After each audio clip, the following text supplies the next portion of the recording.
Hello, I'm the Nostalgia Critic Guy. Remember it so you don't have to. We all have those holiday specials we love, even if they're not really the best.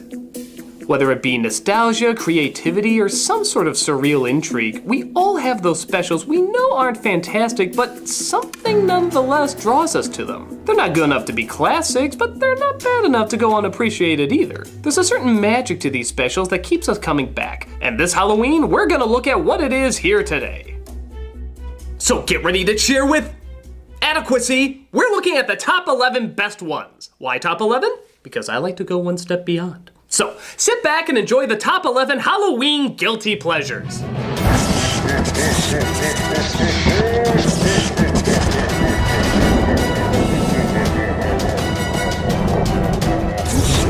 Number 11.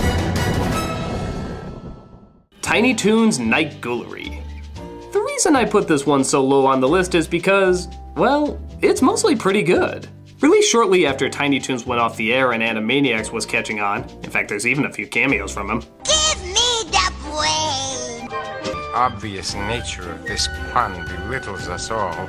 This satirizes every ghouly thing you can think of. Night Gallery, Twilight Zone, Casper, Edgar Allan Poe, Nightmare Before Christmas. Anything and everything Halloween. And the writing is some of the show's best. These satires are right up there with Mel Brooks or the Zucker brothers. For example, they do a parody of the Spielberg film Duel, about a trucker who randomly tries to kill a guy. When the driver looks in a bar to see if he can spot the trucker, he actually spots the truck itself having a drink. That is incredibly clever.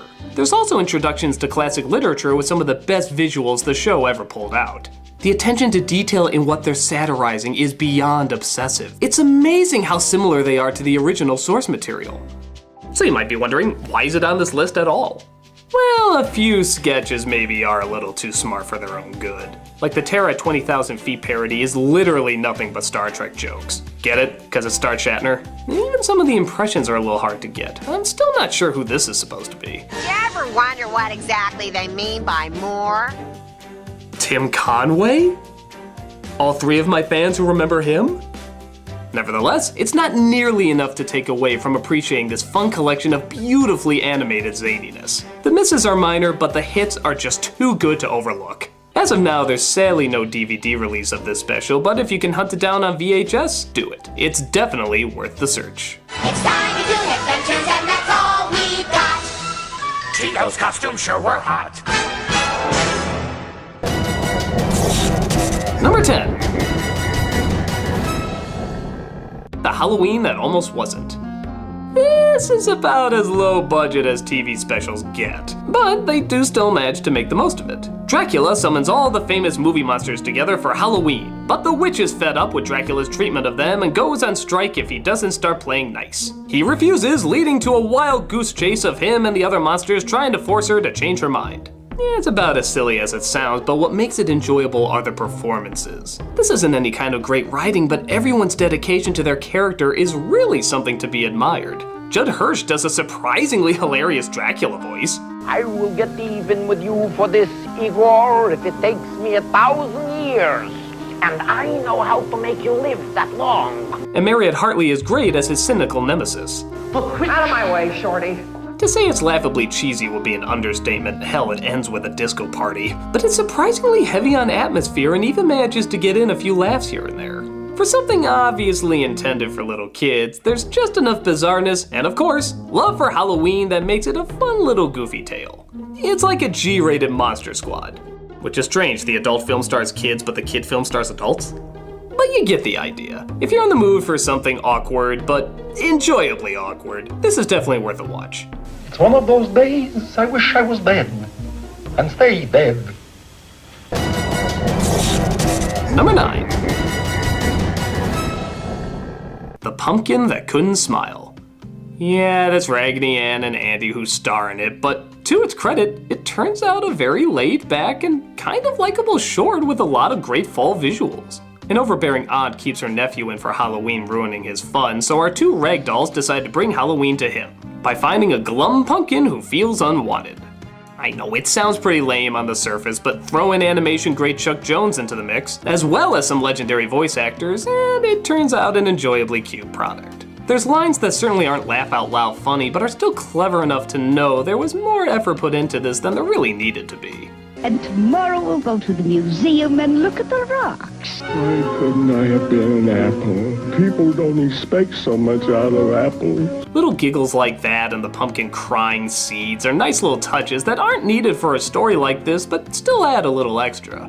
The best way I can describe this special is mellow. It is just so mellow. Everything goes at a very relaxed speed. Even the chase scene in the middle is much slower than most cartoon chases go. But there's something kinda chill about it, and I mean that actually in the best way. It's not trying to punch you in the face like most Halloween specials. It's more enjoying a beautiful autumn dawn, just admiring the colors and the environment. I don't know, if you're in the right mood, it's actually pretty cool to check out. By no means a masterpiece of animation, but just comforting enough to warrant a quick watch if you got the time. I could have gone in another line of work. Been a pie or something. Number 8. Witch's Night Out. An odd special to say the least, but it's 70s odd. Which should practically be given its own category. To say its style is friggin' bizarre is beyond obvious, but the way it's bizarre makes it hard to turn away from. It centers around a witch, played by Gilda Radner, who feels her powers of scaring have dwindled down to nothing. But she hears a little boy and a little girl wishing they could be scary themselves, and so she transforms them and their babysitter into classic spooks. Of course, things get out of control, and it's a crazy race to try to set things back right again. Everything that makes this special unique is the time period it was released in. I mean, look at it. How could this come from any other time period but the 70s? From the groovy music to the squiggly designs and even the voice acting being really fucking weird. I hate Halloween! Blah! Yeah, malicious. It's in a world all its own.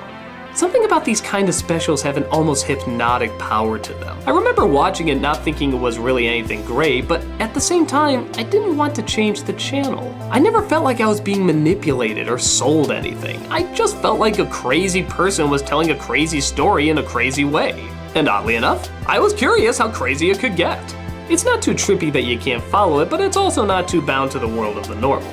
It's just cosmically insane enough to hold one's interest after coming off a sugar high every Halloween. That's Halloween. Witch magic Halloween. Number 7. Corpse Bride.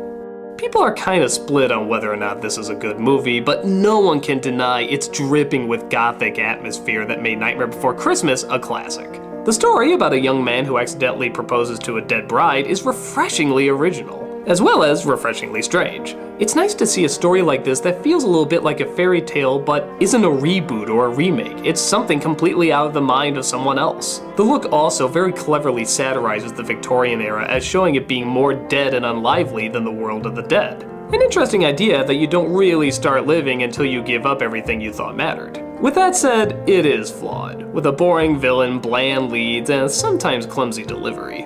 It's strange too that I find myself getting more expression out of Jack Skellington, who has no eyes, and yet so little expression out of Johnny Depp's character, who has huge eyes. I think that's because even though they're big, they change very little, and once combined with a tiny mouth that also allows for very little expression, you don't get much variety out of their reactions, which makes them harder to relate to. But, like I said, there's still a lot of great stuff that makes it worth a glance. It has new songs from Danny Elfman, a lot of great actors, and naturally, it looks amazing. This is one of Tim Burton's best looking films, and that's saying a lot given his lineup. Flowing animation and original subject matter makes it maybe not Coraline or Paranorman, but still an interesting flick to check out.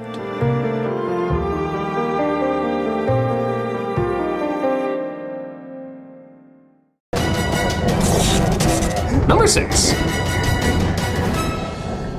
Grinch Night. As much as I've praised Dr. Seuss, I'll be the first to say, just like anyone, he didn't always turn in gold. Grinch Night was a follow-up to The Grinch Who Stole Christmas and tried to become a staple of Halloween the same way the other one became a staple of Christmas. It didn't really work. The story made little sense, it was hard for younger kids to follow, and it just didn't seem very focused. However, sure that doesn't mean a lot of really cool things didn't come from it. Seeing Dr. Seuss take on a dark fall night during Halloween is about as awesome as it sounds. And the whole last third is just an acid trip into the tricks and frights that the Grinch is going to unload on the town. It's about as trippy as it gets and might even get a few scares out of little kids, which I think is the idea. The imagery is surreal and breathtaking. This is obviously an excuse just to get out some dark and twisted artwork, but it's so wonderfully creative that you're kind of okay with it. Look at this stuff. Who else could come up with this but Dr. Seuss? The short's not terrible by any means, it just doesn't feel like it had a reason to exist. But for what it's worth, it's one of the most amazing looking pointless outings ever. Definitely feeding you some visual eye candy. Watch the opening for atmosphere, stay for the trip out near the end. It's a Grinchy Grinch time, to say the least. I wouldn't go out on a night like this for $1.50.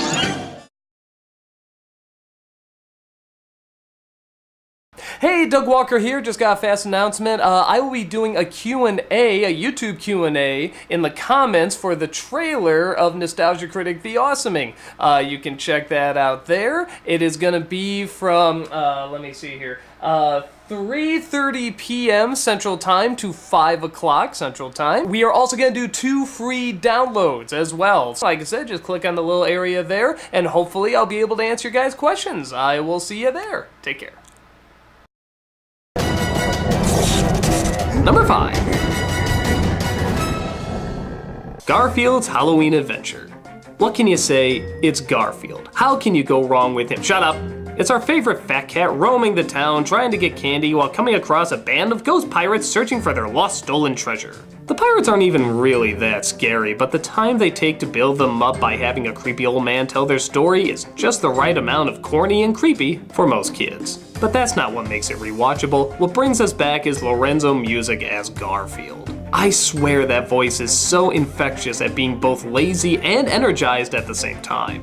Candy, candy, candy, candy, candy, candy, candy, candy. Steady yourself, Garfield. He has the cranky cynicism of an adult, but the greeny hyperactiveness of a child. Dogs have to help cats go out and get candy, and if a dog does a good job, he gets a whole piece of candy of his very own. The special also has a lot of little funny touches too, like how many various ways they can show a monster disguised is really a monster disguised. The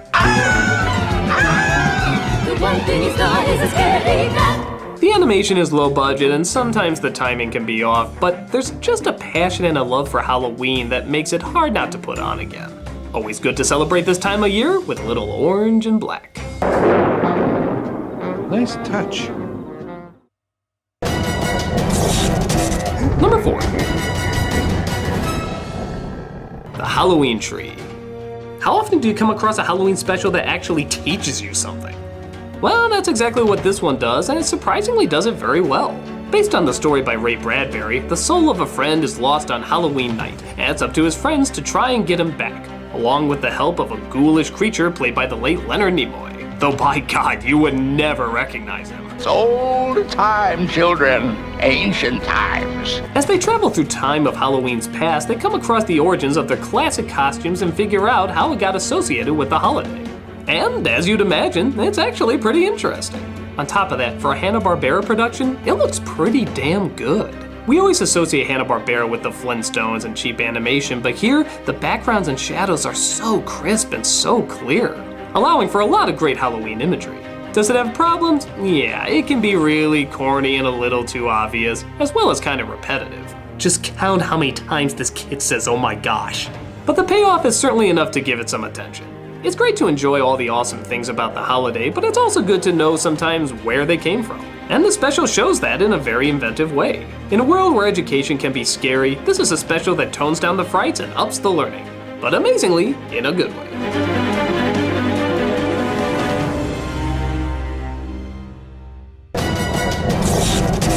Number 3. Monster House. Another really original idea that's so simple and yet most people never forget it. It's about exactly what you think, a monster house. One that gobbles up anybody who walks by and pisses it off. While imaginative, you would think it would get old really quick, but there's actually a pretty clever story that has a few twists and turns in it. It's not overly complicated, but it's not insultingly simple either. It's just the right balance of a dark and twisted story with goofy and likable characters. And of course, visually, they up the darkness. Skinny trees, scary faces, people in peril, it has a lot of fun. At times it can be a little slow and the character animation can be a little awkward given the time period it came out, but the various ways they show off this house and change it around to make everyday objects suddenly look intimidating is really cool. It's a good combination of being both creepy and odd, but also sweet and innocent at the same time, with just the right amount of an edge for a kid's film. Do you want to be eaten alive? No! Get out of here! It's another flick you have to praise for its originality and its dedication to an idea. It's not Laugh Riot or anything, but there's enough in it to keep coming back for a few more housewarmings.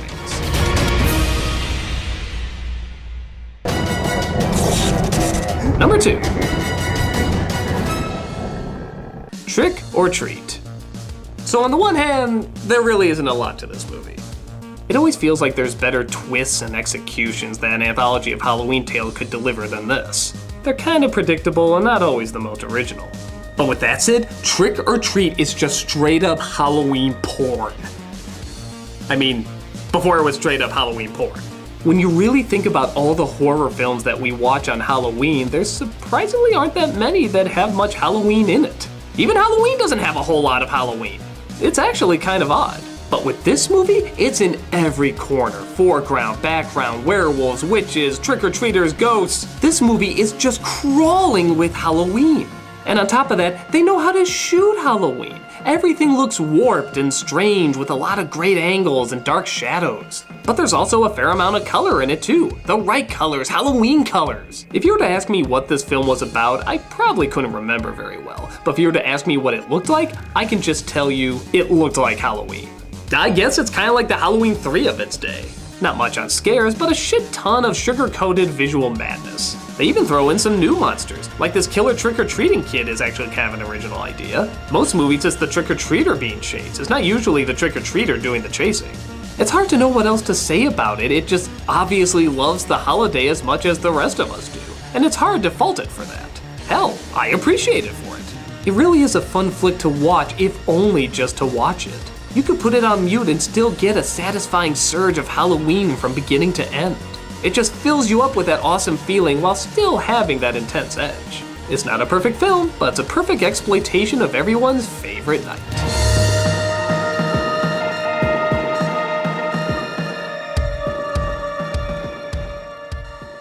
And the number one Halloween guilty pleasure is... No, I'm not doing that. I'm not doing it. Look, that's a dumb film. It's a stupid fucking film. Okay, look, I don't care if most of you watch this piece of crap every Halloween and it's like a big tradition, okay? I'm not doing it. I'm just not talking about it. It's shit. It's a stupid piece of shit and I'm not gonna bring it up here. Okay, look, if there's a Halloween guilty pleasure that you watch every year and I didn't bring it up, go ahead, leave it in the comments below. But there is no way I am talking about this piece of fuck. Especially in the next review!